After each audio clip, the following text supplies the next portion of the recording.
From Lagos, the nation's commercial capital, this is the News at 10. Live from Channels Television. Reporting tonight, Kayode Okikiolu.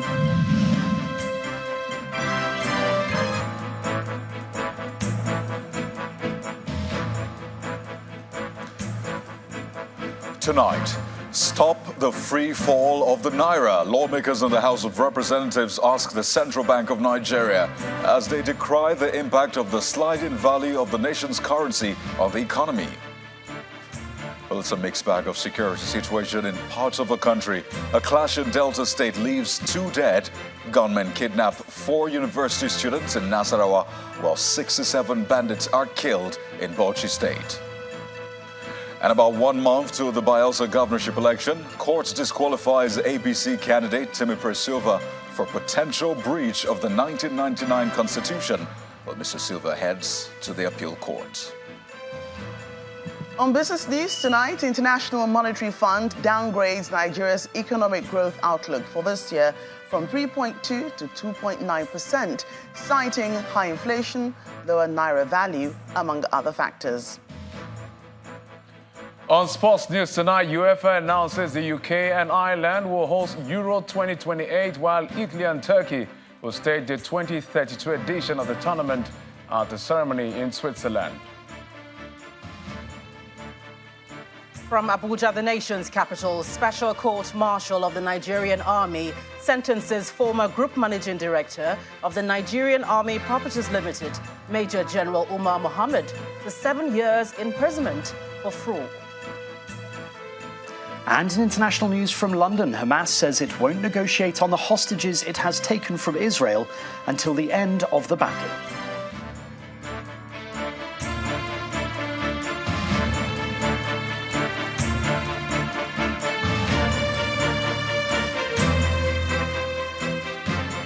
It's a marching order from the House of Representatives to the Nigeria's apex bank to stabilize the Naira against the dollar, address speculative activities, and increase the withdrawal limit on the Naira to reduce pressure on foreign currencies.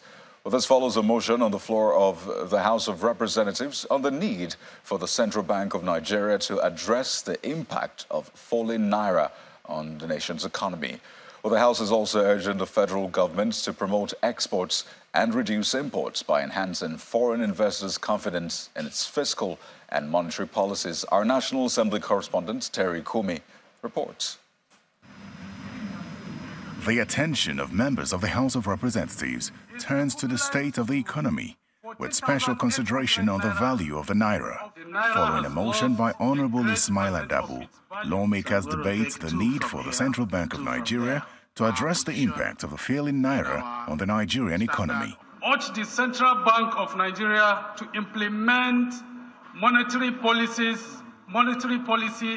adjustment to stabilize the currency, address speculative activities in the forex market, and increase the withdrawal limit of Naira to reduce pressure on dollars and foreign currencies. Today, if you want to travel out of this country, you are forced to pay in FX. You are forced to pay in dollars. You find out that they charge us equivalent of about 3-point-something million Naira here to buy an economy ticket to travel to for a 6-hour flight. But those coming from the UK, for instance, Mr. Speaker, pay far, far less when they are paying in pound sterling. Let's invite even the CBN Governor, Minister of Finance, as a house. It is our responsibility to hold those that are driving these policies, to hold them to account that, look, let's see your policy document in respect to the economy. Because if we continue like that, tomorrow the dollar will be 1,500 and we'll just be smiling. An amendment is made to the motion and adopted. Urge the federal government to make a fundamental shift on governance approach that focuses on bloated cabinet structures, wasteful expenditure as a result of undeserved consumption, oil theft, corruption, and forex speculations. The House further mandated committees on banking regulations, national security and intelligence to interface with the Central Bank of Nigeria with the purpose of initiating compliance strategies, as well as investigate the use of US dollars and other foreign currencies as legal tender for domestic transactions in Nigeria. Terry Ikumi, Channels Television News. Meanwhile, oil theft in the country is another issue of concern to the National Assembly, and the Senate says it will invite the service chiefs as part of its investigation into the matter. The President of the Senate, Senator Godswill Akpabio, announced the resolution following the motion moved by Senator Ned Nwoko during plenary. According to him, Nigeria has lost 65.7 million barrels of crude oil to theft this year. Our correspondent, Kumbi Aboluwade, reports on this and other activities of the Senate today. The rate of crude oil theft in Nigeria formed a major part of the discussion in the Senate on the first legislative day of the week. This figure marks the senator representing Delta North, Senator Ned Nwoko, begins the conversation when he moved a motion on the urgent need to investigate the incessant crude oil theft in the Niger Delta region and its actors. Statistical data which have been reported over the years, even till date, have shown that oil bunkering has brought Nigeria into serious socio-economic crisis, and this remains an intractable challenge to the Nigerian oil-dependent economy. Some lawmakers attribute the illegality to a collaboration between security agencies and non-state actors. The combined total of what you can cut away in drums cannot explain 100, 200, 300, 400, 500,000 barrels per day being stolen.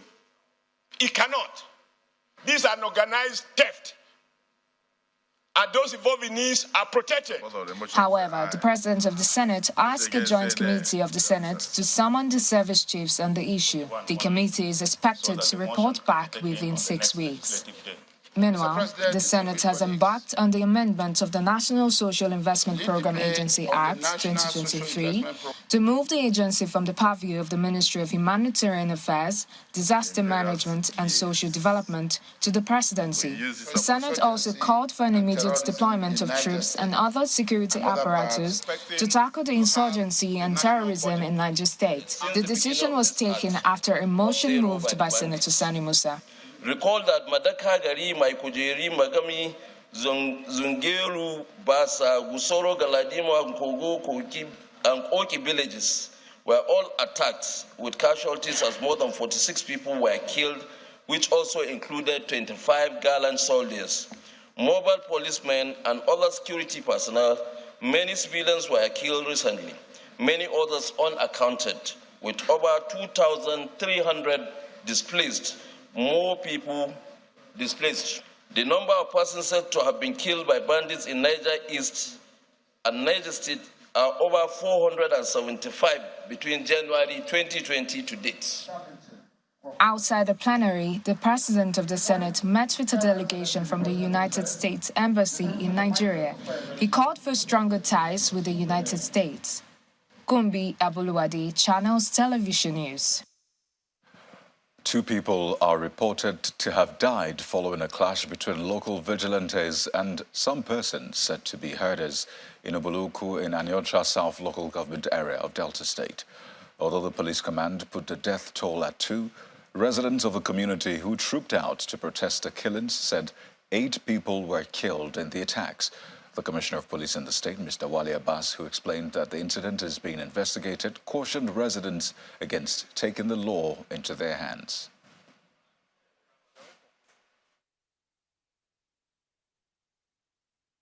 There was a problem between the vigilante group and other members of the community that resulted to the death of the vigilante man. Like I've said, there is no need for anybody to resort to self-help. The law is there to take care of any infractions. All along, I was expecting that once it happens, the next point of call should be the police station, where the case will be reported. Unfortunately, this was not done. What they did was to lay ambush for the other side while coming out yesterday, and they ambushed them, they attacked them, and I think 1 + 1, put 1 + 1 together, almost, I think we had about 2 casualties so far. So when this thing broke out, we had no choice. When I had the information, we had no choice than to deploy more tactical teams to complement the effort of the divisional police officer who controls that area. And I want to sincerely use this opportunity to please send a serious note of warning to the members of the public. Well, the police command has also given an update in the case of a 2-year-old boy who was shot dead, allegedly by an NDLA officer during an operation by officials of the agency in Okpanam near Asaba, the state capital, some months ago. We have completed the investigation. The suspect has been taken to Abuja for more in-depth investigation, probably to go beyond what our wherewithal here can achieve. They've taken the suspect to Abuja. We have given them the case file, and I believe in a long distance, the suspect will be charged. Well, barely 2 weeks after some kidnapped students of the Nasarawa Polytechnic regained their freedom, gunmen have struck again, this time kidnapping 4 students of the Nasarawa State University. The police public relations officer in the state, DSP Rahman Nansel, told Channels Television that the students were whisked away by armed men from their residence in Angwankare, a settlement in Kefi local government area. He said the police command received a distress call at 12:55 a.m. today that a house in that area was under attack, but efforts to intercept the perpetrators were unsuccessful. He, however, said that a manhunt has been launched to rescue the victims, who are all first-year students of the institution. Meanwhile, in Bosa State, Governor Bala Muhammad says that 67 bandits have been killed, while 29 hostages were rescued during a joint operation by the Nigerian Army, police, local hunters, and the vigilante in Lere district of Tafawa Balewa local government area. The governor commended the joint security team when he visited and donated 10 million naira, as well as 30 motorcycles to the local vigilante group. He said the Ministry of Internal Security is working out modalities of engagement and training of more locals to secure lives and property.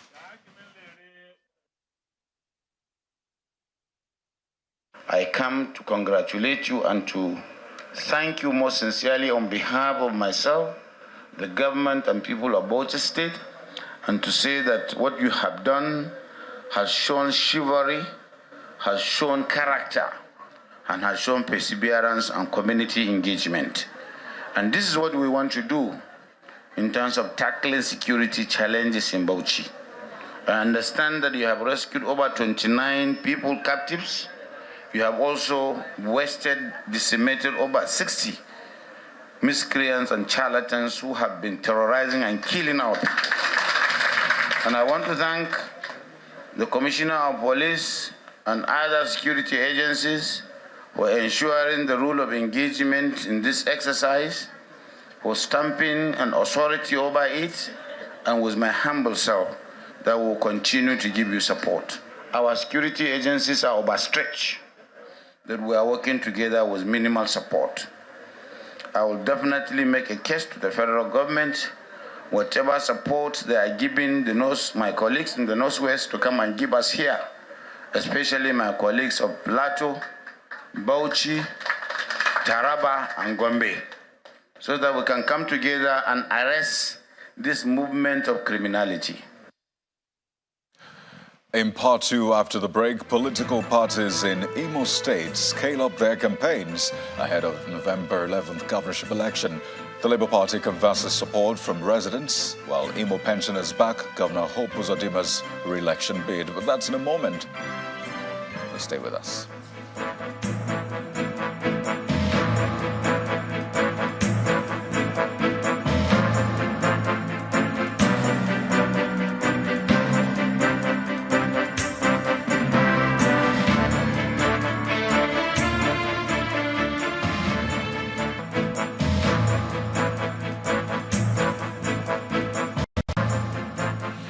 welcome back. If you've just joined us, you're watching the news at 10, coming to you live from Channels Television. Here's a reminder of our top stories. Stop the free fall of the Naira. Lawmakers in the House of Representatives asked the central bank as they decry the impact of the sliding value of the nation's currency on the economy. It's a mixed bag of security situation in parts of the country. A clash in Delta State leaves 2 dead. Gunmen kidnapped 4 university students in Nasarawa, while 67 bandits are killed in Bosa State. About 1 month to the Bosa governorship election, court disqualifies the APC candidate Timipre Silva for potential breach of the 1999 constitution. Mr. Silva heads to the appeal court. And Hamas says it won't negotiate on the hostages taken from Israel until what it terms the end of the battle after it launched an unprecedented attack on Israel at the weekend.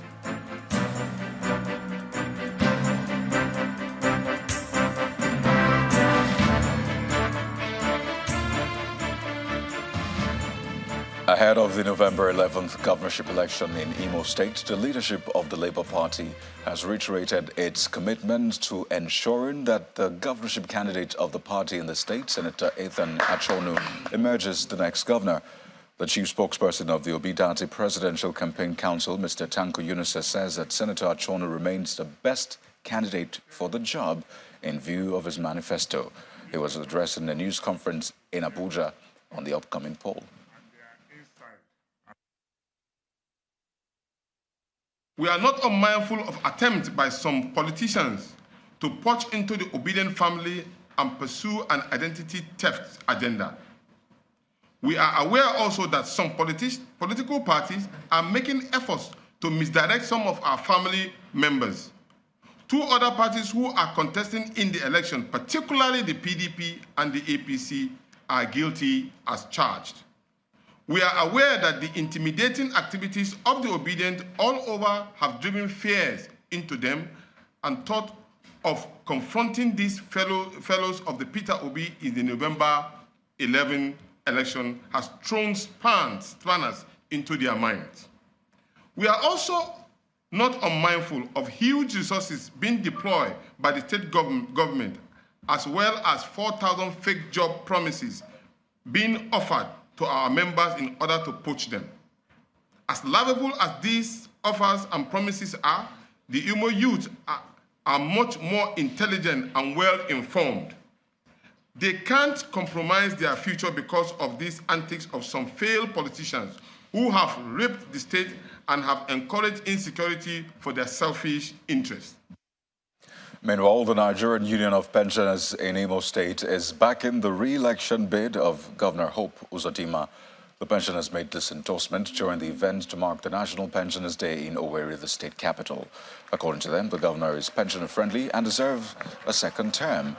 Governor Uzodinma, in his response, however, promised to pay all accrued gratuities owed to pensioners in the state. I'm assuring you by the grace of God that before the end of the year, we must have paid this gratuity to our pensioners.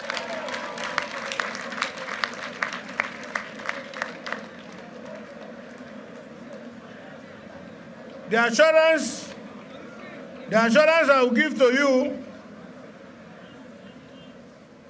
the very few people who are pensioners and have not been receiving the allowance, whether it started from Udenwa or that, I will now challenge the leadership of NUP to work with the head of service so that immediately those ones, because it's within my purview and authority, must be paid before the 11th November election. Well, Gloria Mezoke is here from our Abuja studios with more stories on the news at 10. It's good to see you again, Gloria. Thank you, Coyote. Well, let's switch gears to the judiciary. The All Progressives Congress candidate in the upcoming Bayelsa State governorship election, Mr. Timipre Silva has been disqualified from participating in the poll by the Federal High Court, Abuja. Justice Donatus Okorowo on Monday ruled that Mr. Silva, having been sworn in twice and ruled for 5 years as governor, would breach the 1999 Constitution as amended if allowed to run again. While citing the case of Marwa versus Nyako at the Supreme Court, Justice Okorowo notes that the drafters of the country's constitution stated that nobody should be voted for as governor more than twice, and the parties to the suit agreed that Mr. Silva was voted into office 2 times. It further held that the Supreme Court ruled that nobody can expand the constitution or its scope. So if Mr. Silva is allowed to participate, it means that a person can contest as many times as possible.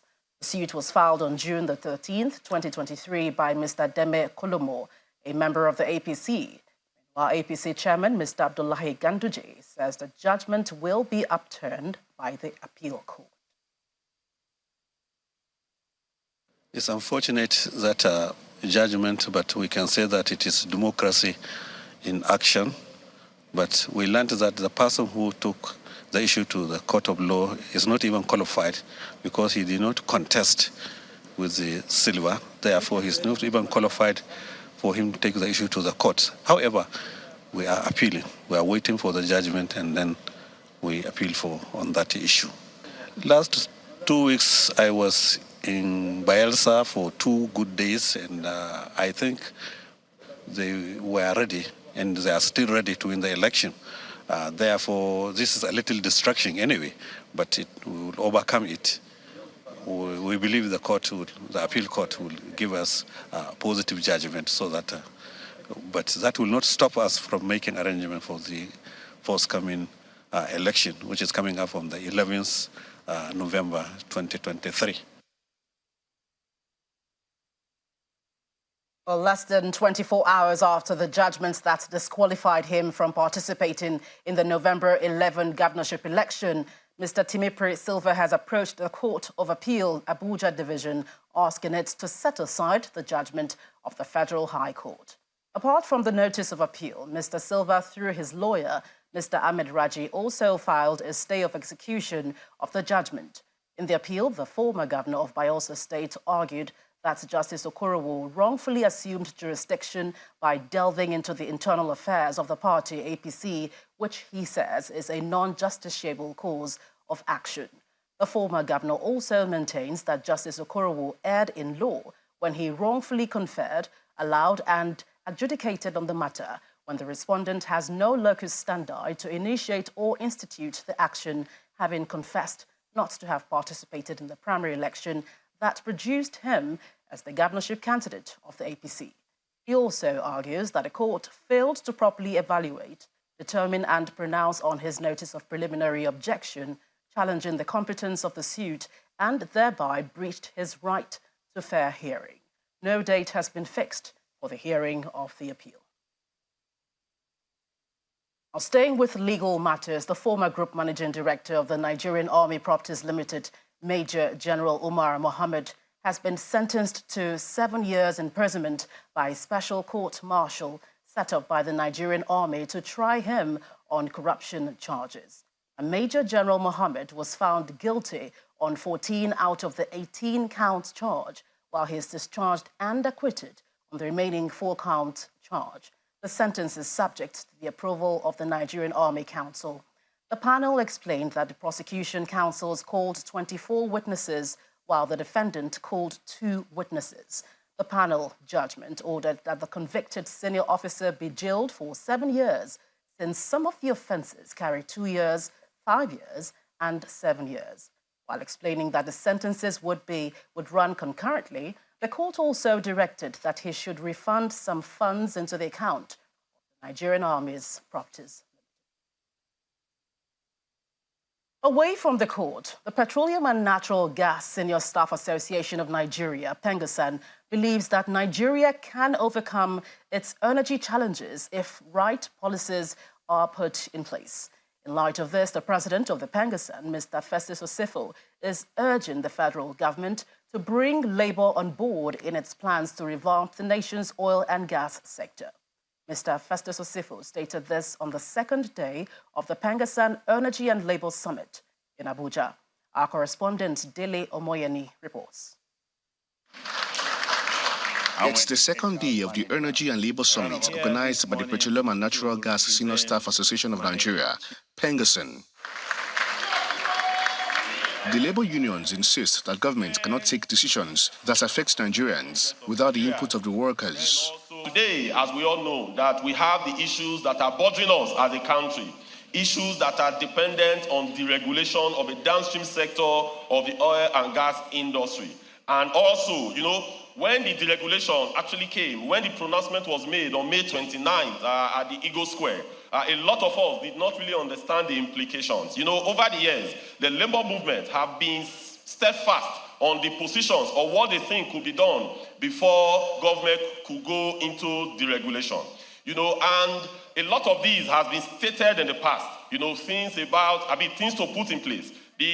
For the short term, the medium term, and for the long term. This has been established. And also yesterday, you heard when the panelists came, they also made some far-reaching comments on some far-reaching proposals on what could be done in order to alleviate the sufferings that Nigerians are passing through today. And you could see labor leaders, both in the past and in the now, are all in sync on what could be done.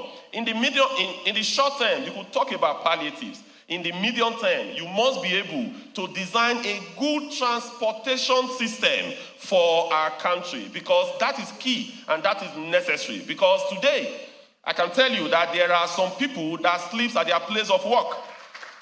Regulators of the sector, however, admonish labor to increase productivity in certain areas.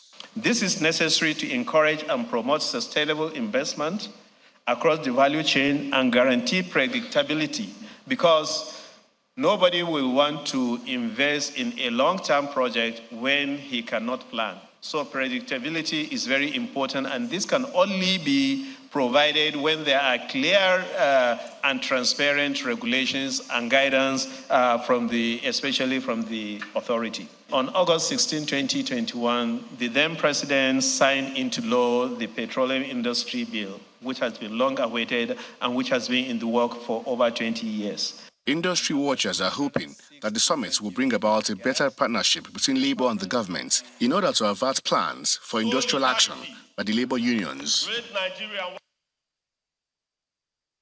Still ahead on the news at 10, International Monetary Fund downgrades Nigeria's economic growth outlook for this year from 3.2 to 2.9%, citing factors including high inflation and lower naira value.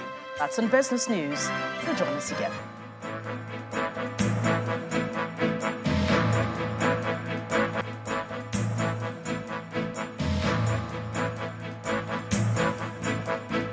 The Old Boys Association of Government College Ueli have celebrated their first international dinner and dance in the British capital as part of efforts to raise funds to maintain the infrastructure and prestige of an institution that was once considered one of the best secondary schools in Nigeria.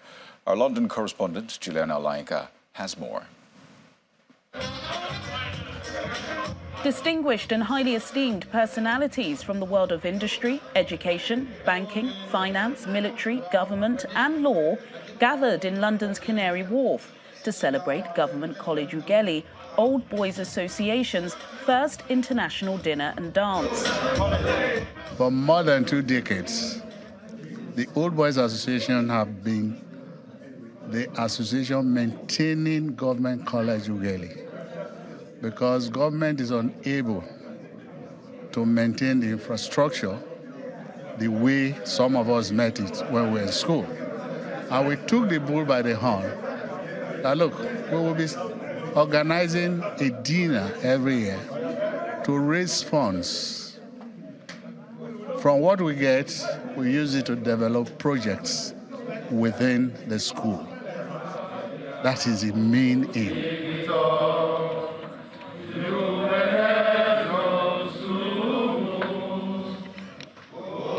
Modelled after the best public schools in Britain, at a time, Government College Ughelli was considered one of the best secondary schools in Nigeria. The vast network of the Old Boys Association present at the Hilton this evening are using their finances and expertise to ensure the institution maintains its world-class reputation.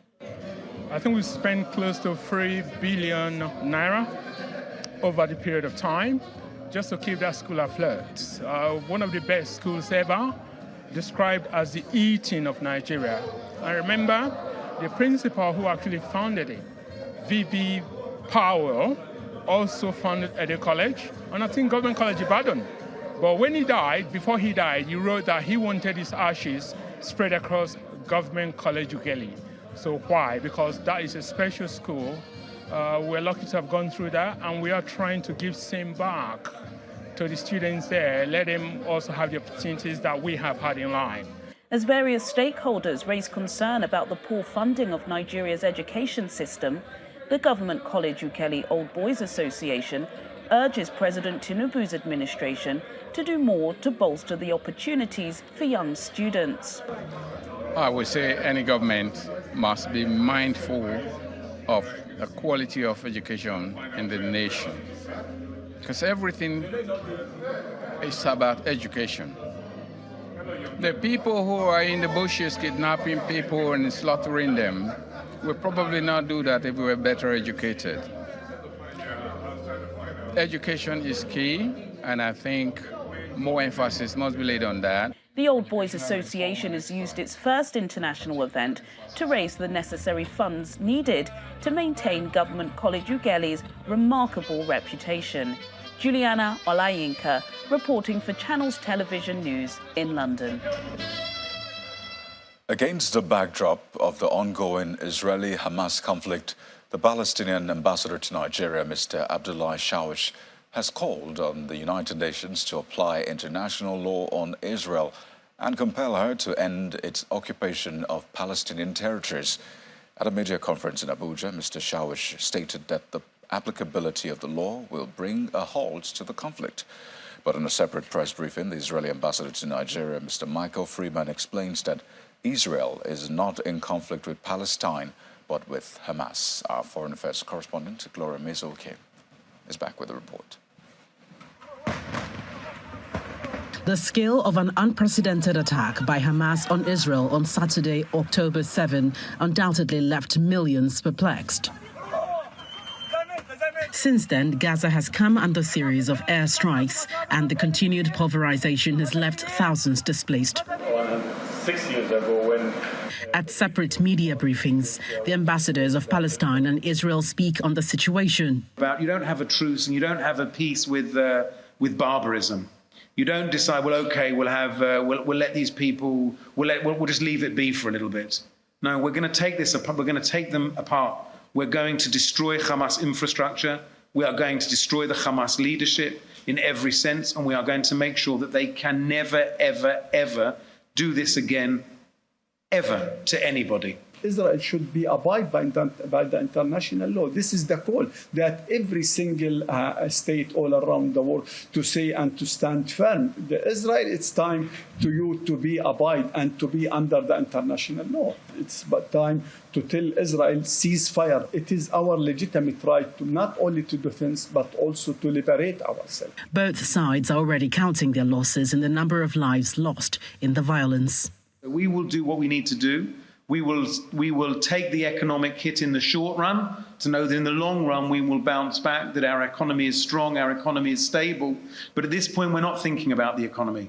We're thinking about the nearly 1,000 Israelis who were murdered in cold blood on the streets as they walked around. We will do everything we can to avoid civilian casualties. 3 years ago, we are suffering chronic financial crisis, just as a Palestinian government employee. The government is just paying us since 3 years only 80% of our salaries. So that the crisis or the humanitarian crisis is not happening just yesterday. It is it's running for a long time, since the occupation, of course. A two-state solution, Israeli settlements, the status of Jerusalem, and refugees are at the core of the dispute. The question of when the 7-decade conflict will end lingers. From Abuja, Gloria Umezuke, Channels Television News. Well, business news is next on the news at 10 with Joke Rogers. Banking so easy, so simple. Dial *894# now to experience it. You first, First Bank.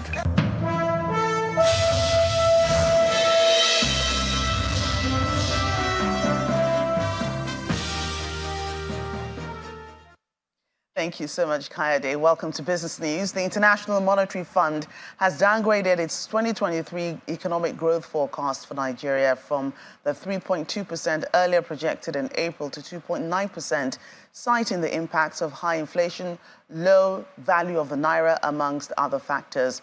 The Washington-based lender announced the downgrade in its World Economic Outlook released today at the IMF and World Bank meetings in Marrakesh, Morocco. It also projects that Nigeria's economy will grow at 3.1% in 2024, with the negative effects of high inflation on consumption taking hold. Meanwhile, the finance institution also projects that growth in sub-Saharan Africa is expected to decline to 3.3% in 2023 due to worsening weather shocks, global economic slowdown, and domestic supply issues. Meanwhile, the inability of the Central Bank of Nigeria to meet its forex obligations can lead to a decline in imports, and this is according to professional services firm PricewaterhouseCoopers. In its latest monthly economic report, the British firm explains that the unsettled $7 billion forex obligations of the CBN will affect the confidence of foreign suppliers who may not accept letters of credit due to the lingering issue. Meanwhile, PwC mentions that the forex scarcity will persist in the short term despite the policies implemented by the CBN to improve accessibility, which includes the adoption of forex price verification system and the official reintroduction of the Bureau de Change operators. The number of taxes payable in Nigeria will be cut down from 62 to less than 10. Good news for businesses as the federal government continues to take steps to reduce multiple taxation. Chairman of the Presidential Committee on Fiscal Policy and Tax Reforms, Taiwo Yedele, announced this decision during the 53rd Annual Conference of the Institute of Chartered Accountants of Nigeria. He said it became imperative to make the cut to deal with the issue of multiple and informal collection of levies, which have made tax administration cumbersome and ineffective across the country. Director General of the National Pensions Commission, Aisha Dahir Umar, has asked workers with contributions in the Nigerian Social Insurance Trust Fund, NSITF, to transfer such funds into their retirement savings accounts with their respective fund administrators. The PENCOM boss made the appeal at an event with organized private sector in Lagos, citing the current developments and challenges in the implementation of the Pension Reform Act 2014. She said contributions totaling 10.20 billion naira had so far been transferred to the RSAs, who are now managing the funds of 142,486 NSITF contributors. Egypt's inflation has soared to a record-breaking 38% in September, surpassing economic expectations. This surge in inflation marks the fourth consecutive month of record highs, as reported on the central bank's website, which is data dating back 2000. Meanwhile, the government says it has reached an agreement with private producers and retailers to reduce prices on essential food items by 15 to 25% as it exempts them from customs duties for a period of 6 months in an effort to combat food inflation. We're back in Nigeria to the domestic stock market, which reversed the negative territories on Tuesday due to profit-taking activities by some investors. Laddie Williams has the rest of the story.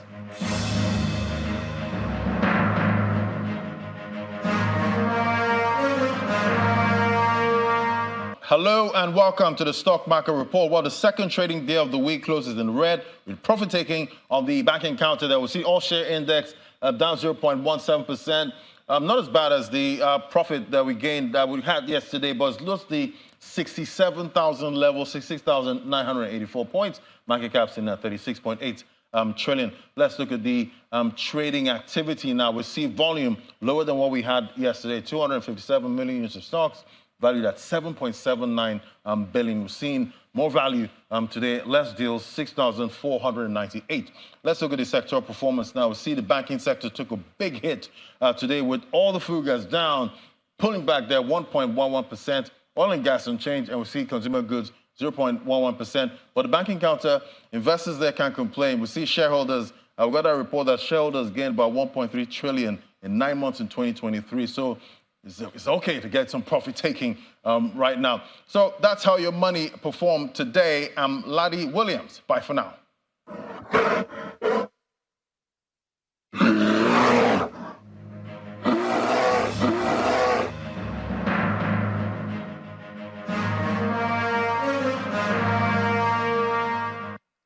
Thanks, Laddie. Let's take a look at the global markets closing performance for Tuesday. That's business news tonight. Kayode, back to you.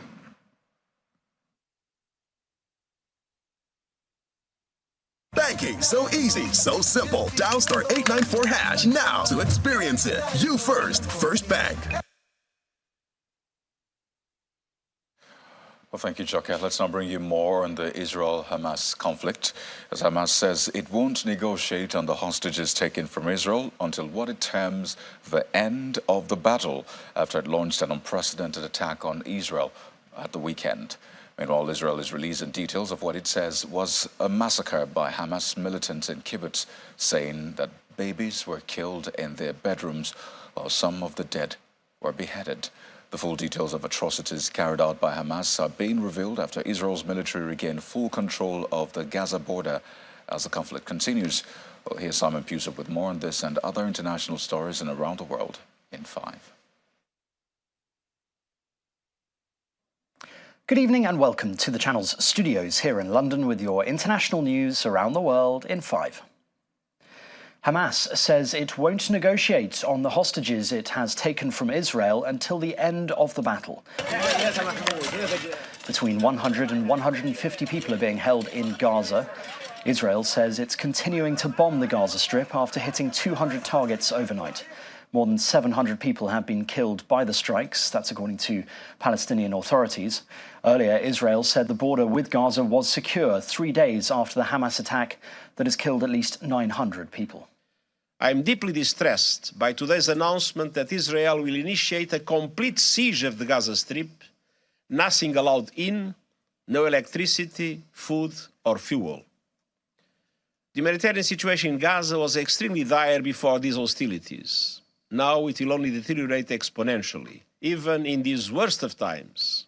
And perhaps especially in the most trying moments, it is vital to look to the long-term horizon and avoid irreversible action that would embolden extremists and doom any prospects for lasting peace. The European Union has backtracked on an announcement that aid to Palestinians had been suspended in response to the attack on Israel by Hamas. The Commission issued a statement confirming it had started an urgent aid review, but that as of yet there are no suspension of payments. It's after EU countries complained the bloc's executive had overstepped the mark. EU humanitarian aid to Palestinians in need will continue as long as needed.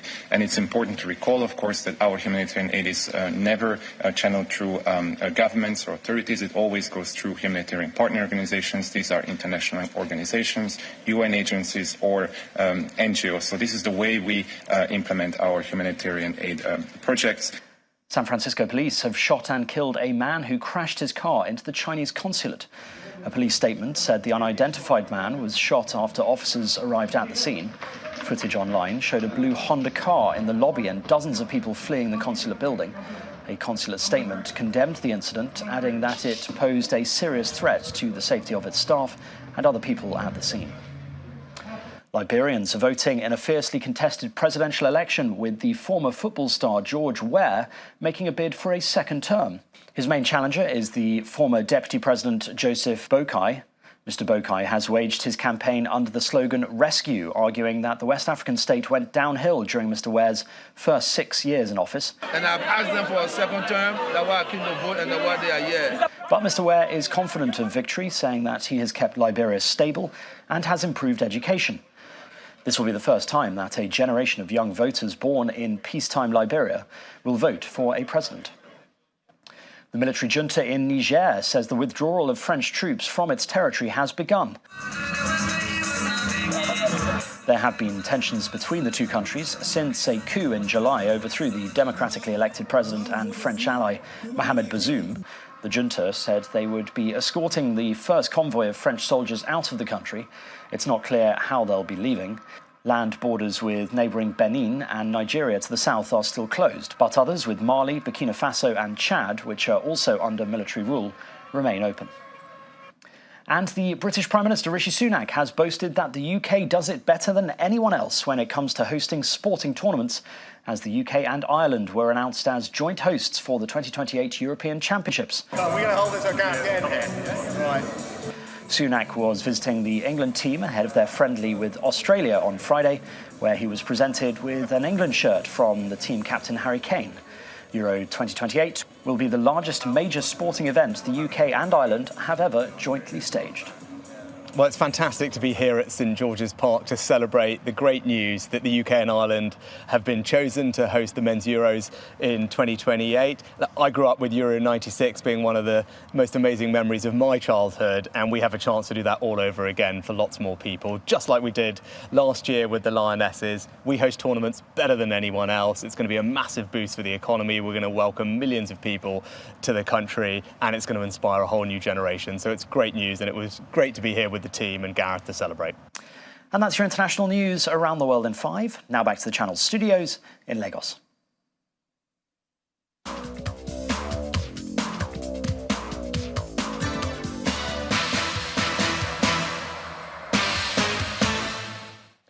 Thanks, Simon. And let's stay with the sports you're talking about. Euro 2028 will be hosted by the United Kingdom and Republic of Ireland, while Italy and Turkey will be joint hosts of the 2032 tournament. Both sides ran unopposed, but still needed official approval from European football's governing body, UEFA, at that particular event. First of all, I would like to congratulate both bidders. Hard work. I know that it was not easy for you. But when I saw the presentations today, I really enjoyed. I enjoyed in both presentations. I actually felt for a second that the Euro has already started. So congratulations to all. And now the host for the UEFA Euro 2028 is United Kingdom and the Republic of Ireland. For the UEFA Euro 2032 are Italy and Turkey.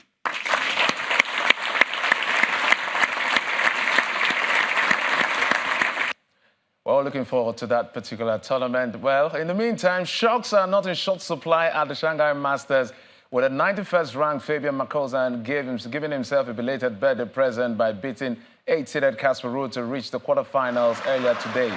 The unseeded Marcosan won 7-6, 3-6, 6-4 and sealed the deal against Casper Ruud in 2 hours and 38 minutes with a stinging forehand down the line on his second match point. 7-6, 3-6, 6-4.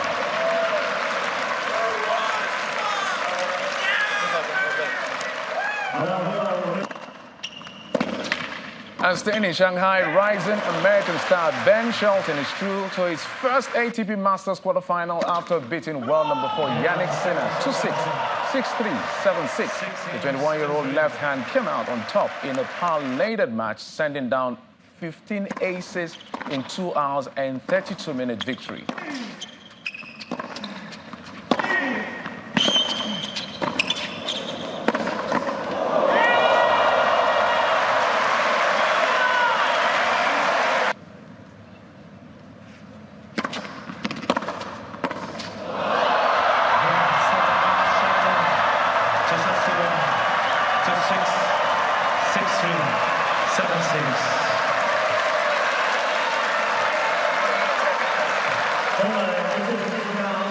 And away from tennis, former UFC heavyweight champion Francis Ngannou has arrived in Saudi Arabia in the early hours of the day ahead of his fight against Tyson Fury Although the Gypsy Kings world titles will not be on the line, the match up on October 28 will count on his record despite the 37-year-old Ngannou's limited boxing experience and MMA background.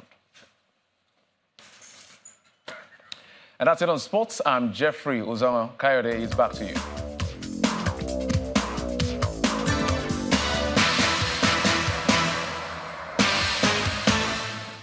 Well, thank you, Jeffrey. And the main news again. Lawmakers in the House of Representatives today asked a central bank to address the impact of the sliding value of the nation's currency on the economy. The Federal High Court in Abuja has disqualified APC candidate in the Bosa governorship election, Timipre Silva, for potential breach of the 1999 Constitution, just as Mr. Silva says he will appeal his disqualification. And Hamas says it won't negotiate on the hostages taken from Israel until what it termed the end of the battle, after it launched an unprecedented attack on Israel at the weekend. And that's the news at 10 for tonight, everyone. Thank you for watching. I'm Kayode Okikulu. Good night.